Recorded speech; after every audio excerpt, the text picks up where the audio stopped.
Okay, so let's start. By the end of my presentation today, you'll know a little bit more about space. You'll discover a great opportunity presented by Energy's international expansion plans, and you could leave this conference up to £12,500 richer. But first, let me take you on a journey through space.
Is the world actually shrinking?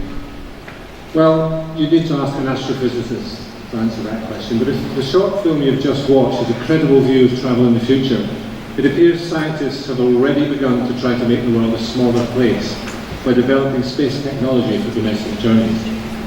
This is the dream of Elon Musk, space pioneer and developer of the Tesla electric car, who founded SpaceX in 2002. When I was young, it seemed incredible that a man or woman might one day go to the moon in a space rocket. It was a stuff of fiction beyond most people's wildest dreams. But scientists achieved this feat in 1969. 40 years since that moon landing, scientists have been successful in landing heavy payload rockets back on Earth after orbit. Heavy payload rockets are capable of going into deep space, and now SpaceX plans to colonize Mars, which is 200 times further from the Earth than the Moon is. But it seems the intention is to shrinking the Earth first. A heavy payload rocket can safely propel the weight of a fully laden jumbo jet out of the Earth's atmosphere on a trajectory that effectively shortens travel time to under 1 hour between any of the major cities in the world. But the cost of space travel on any level has always been prohibitive. However, SpaceX's dreams of domestic rocket travel became more of a reality when they successfully landed 2 heavy payload rockets from orbit back on Earth simultaneously and side by side in 2018. Their reusable rocket technology has also allowed them to substantially reduce the cost of space travel to a level where it becomes viable, and even NASA used SpaceX for their international satellite launches. There are over 5,000 satellites currently in space, in orbit, and the speed of the increase in this number is astonishing. Now, no more than 3 generations ago, if we wanted to go anywhere, we had to walk. If you were born in Europe, the chance of you travelling anywhere else was very slim indeed, because there was no transport.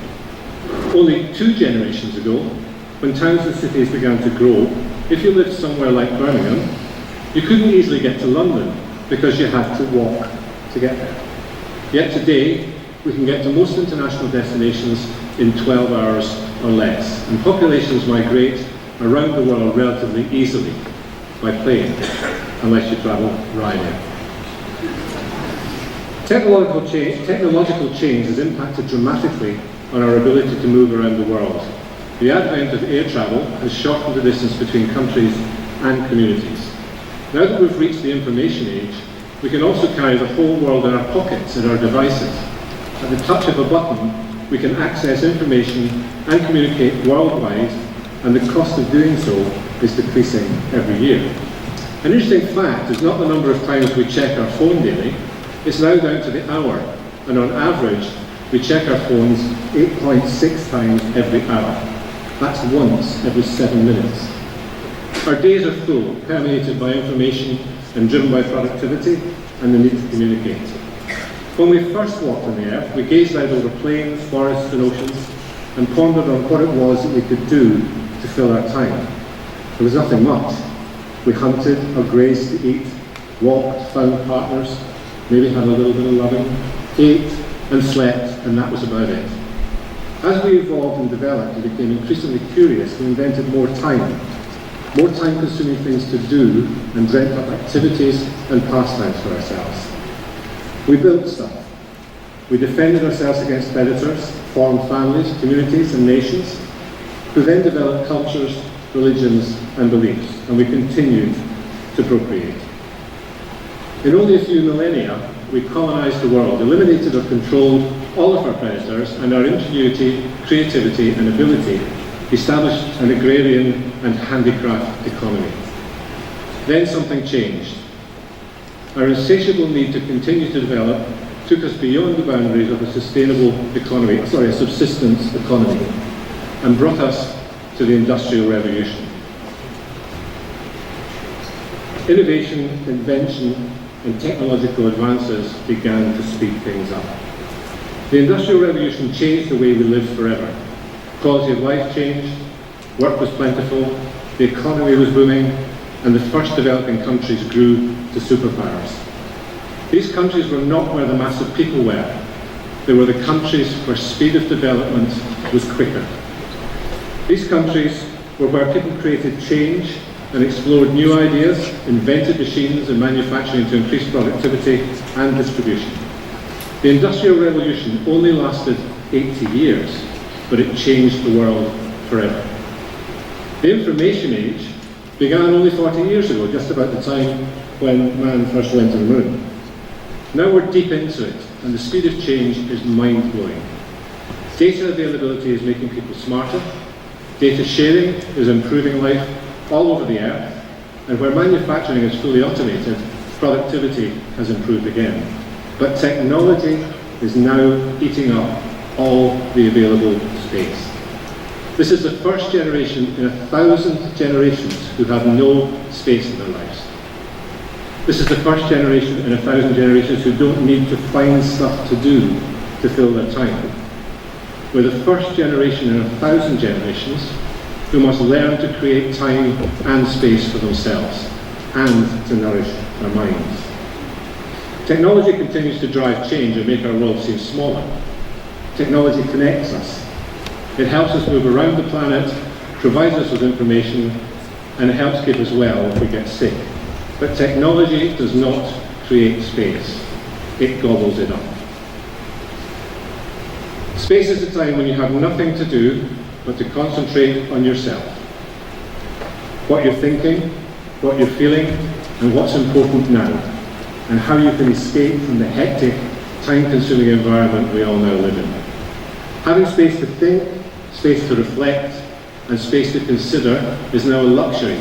We all spend too much time introverted on our devices, except those of us lucky enough to work directly with people.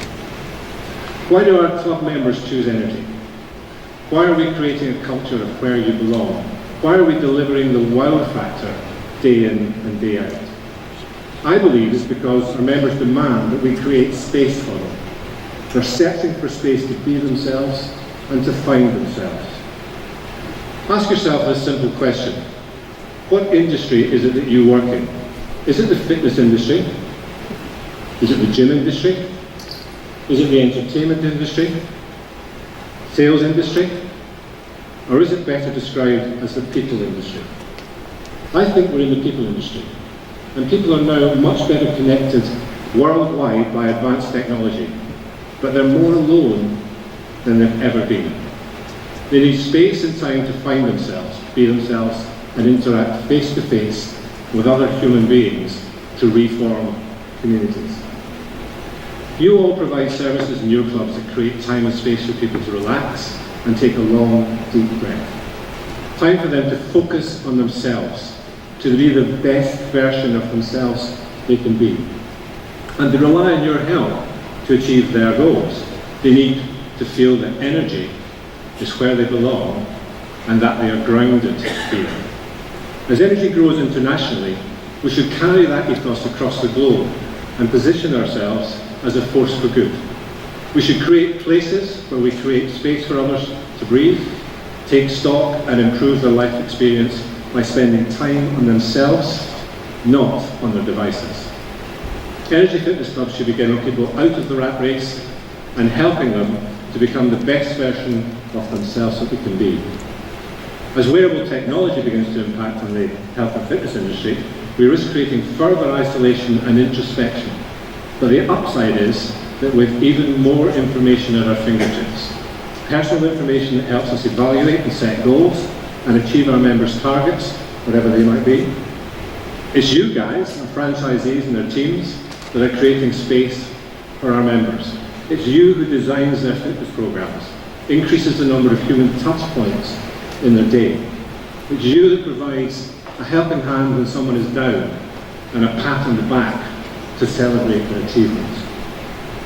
You may be the first or only conversation that they have in a day.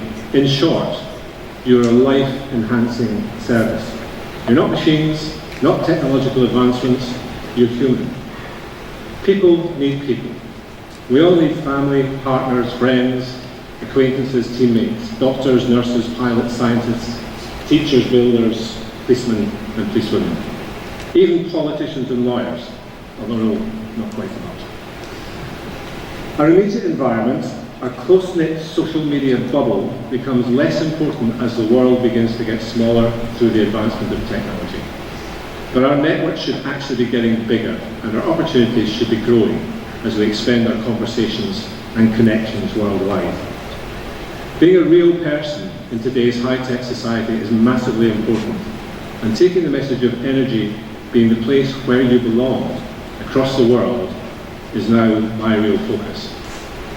We'll be celebrating your efforts later this evening over dinner, celebrating your achievements, going the extra mile, shape-changing, innovating and delivering world-class service. There has never been a better time for our business to expand globally. Spreading the word has never been easier. Getting the message across, never quicker. Maintaining truth and integrity, never more difficult.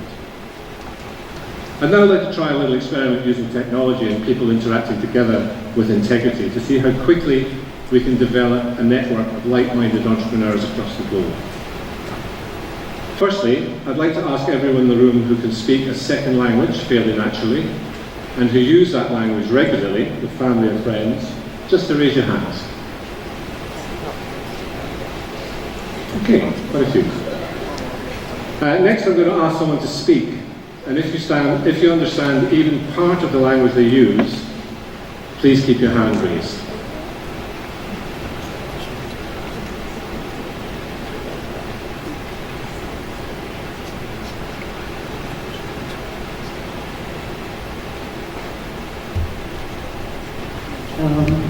नमस्कार, मेरा नाम संगीता है और मैं बैंगलोर से हूँ और मैं 3 साल से एनर्जी में काम कर रही हूँ और मैं आइलैंड में रहती हूँ.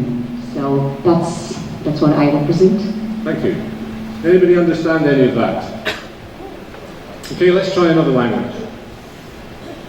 Dzień dobry, mam na imię Dorota i reprezentuję Energetykę w Polsce. Anybody understand that? A few hands going up. Great. Okay.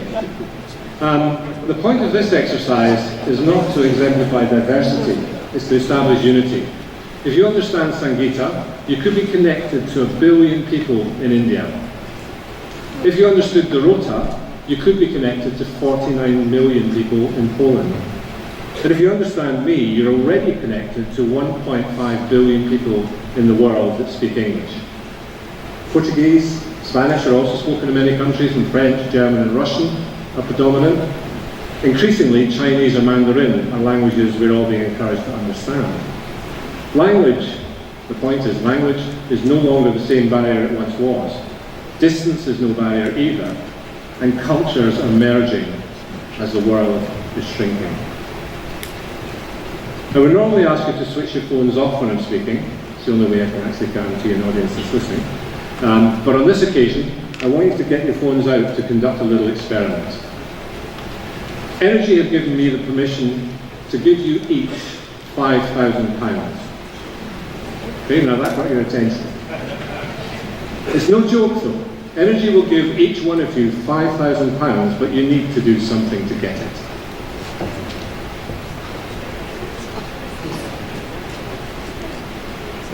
Okay, there's a landing page in the link on the screen behind me. You can see it in the middle there, and it takes you to an information gathering page.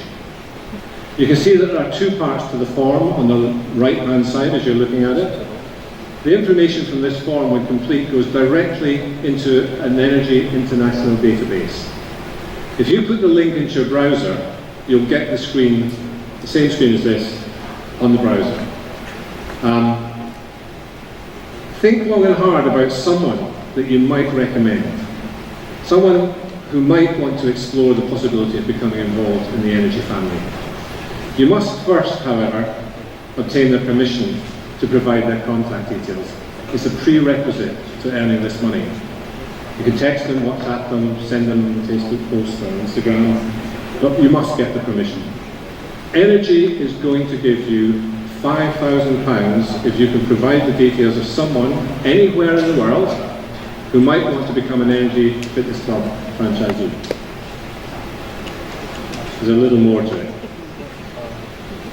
So, and provided that within 18 months of today, that person has satisfied the energy selection criteria, passed successfully through the enterprise process, and opens a club in any territory, the day they open, I guarantee Energy will deposit £5,000 into your bank account.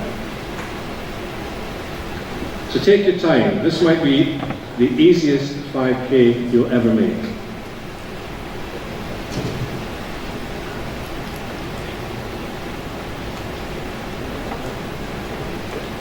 Something gone wrong. That's the one. Okay.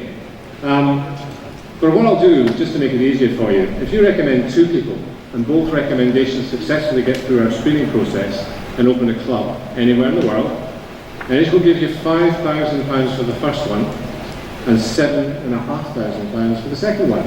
That's the £12,500 you could walk away with after the conference today. All you need to do is get permission to provide us with accurate information of the people you're recommending, fill in both parts of the form on the landing page, and when they open their club, the money becomes yours. We'll do everything else in between. We'll follow up, make appointments, send out information, and help and support them into business. You already know Andrew Croney, who's probably in the room. Simon Hayes is here as well, and welcome to Jess Littling, an old friend of mine who's just joined the team. They all handle inbound inquiries in Energy Central. Let me now also introduce the International Development Team that will handle all inquiries outside of England and Wales. You already know Jan, Finton and Neil, and I'd like to introduce you to David. David, you stand up, Matt, and myself, who are all directors of the joint venture partnership responsible for international expansion.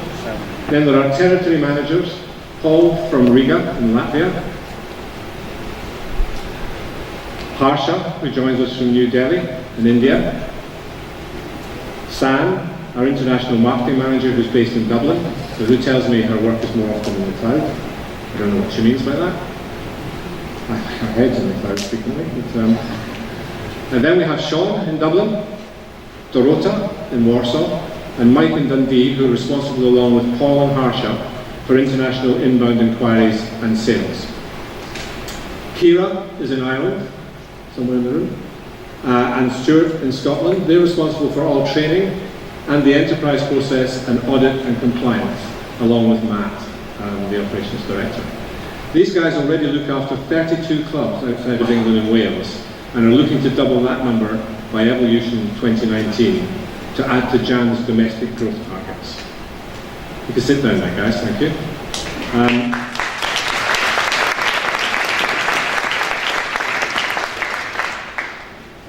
The reason I'm asking you to help spread the energy word is that we're all interconnected across the globe, and energy is a global player in the fitness industry. The people you know someone else, and so on. It's a quick way to spread the word. If you're making introductions, you should reap the benefit, but please don't waste our team's time. The teams don't want tire kickers, and if you only recommend tire kickers, remember, if you fill the form in, they'll have your name and number, and they'll be chasing after you. If you have bigger ambitions, if you're someone who's looking further than a franchise, and you want to look at licensing an entire territory, we're also offering master licenses to those who share our passion and values. Territory masters must have a prior experience of developing businesses, to have the opportunity to be offered territories of up to 5 million people to develop, or whole countries, if they can demonstrate the financial strength and personal desire to succeed. If that's you, fill in both parts of the form with your name and address, and we'll start a conversation with you. Becoming a territory master opens many doors to further expansion and gives you the opportunity to build a team and to develop over 30 franchisees. I know because I've already done it. As Jan said to me 12 years ago, why own a franchise when you could own a territory or even a country? Today, I have shares in 3 master licenses for 3 countries, and I'm Chief Executive of the Energy International Development Agency. There we go. The energy family is strong, and we've learned over a decade of development in England, Wales, Scotland, Ireland, Portugal and Spain that a strong family binds together through good and difficult times.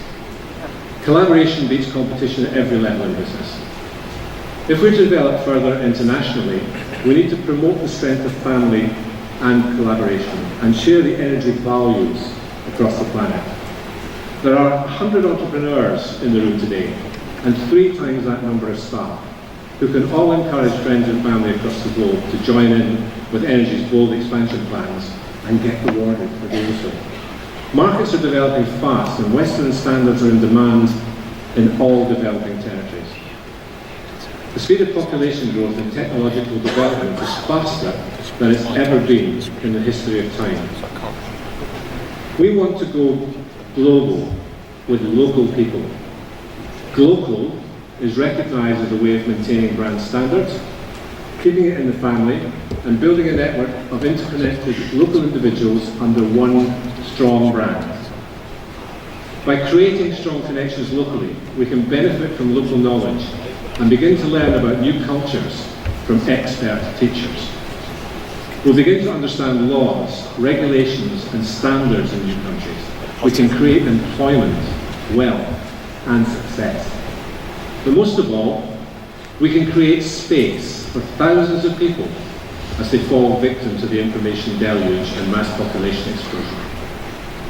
To illustrate my point, I'm going to finish today by showing you a video of the speed that the world has populated since Galileo founded modern physics in the 1600s. It is astonishing to see how fast we've populated the planet since the 17th century. And when the information age is reached, well, that growth was off the scale.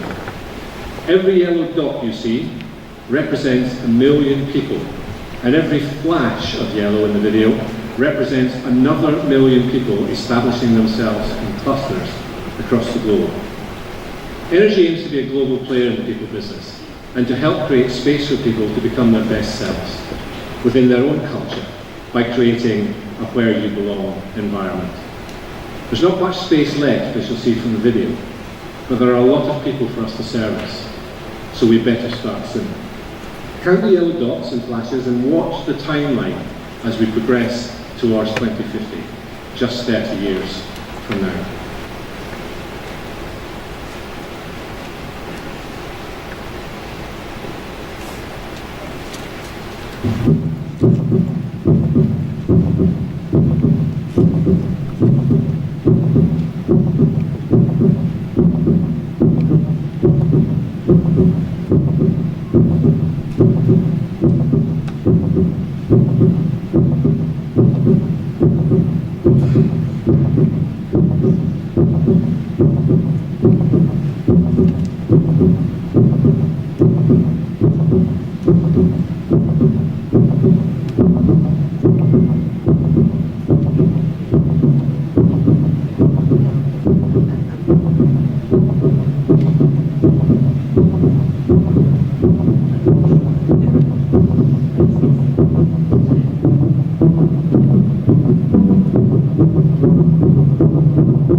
So, my session today began with a future gaze at space travel.